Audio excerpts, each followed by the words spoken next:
Welcome. In this video, I'll show you how to make rolling end credits in CapCut PC. Alright, it is pretty easy to do. First up, go ahead and put in a text right here at the top left. Hit on text. Click on default. Alright, as you can see. Then just drag it out.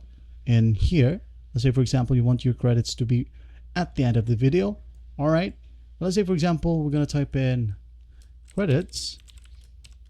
Then A, B, C, D, E, F, G. Now what we're going to do next is just highlight everything. All right, if you want to change the font size, just use this slider right here. And if you want to see it, all right, as you can see here, tap on this timestamp right here. As you can see, I would like to do it like this. So what we're going to do first is just go back to the first second of the video. All right, then let's say, for example, we're going to want to start the credits to play right here. All right. So what we're going to do next, if you want to, is to change the fonts right here. For example, I'm going to use Choco Cookie right here from Samsung. All right. Then I'm going to scroll down until you find the section right here, transform and scale. All right. And here in transform, click on this keyframe right here, add keyframe. Click. As you can see, there will be added a diamond icon right here. Then go to the end.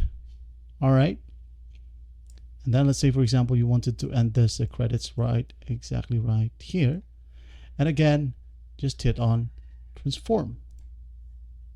All right, as you can see when we play this one, all right, as you can see, well, there you have your end credits or rolling end credits in CapCut. Now if you want to make this one longer, just go ahead and click on this text again. All right, and use this push and pull tool.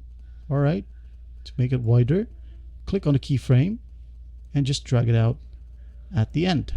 Again, we're going to play. That's basically how you do it. Well, I hope this video helps, and I'll see you in the next one.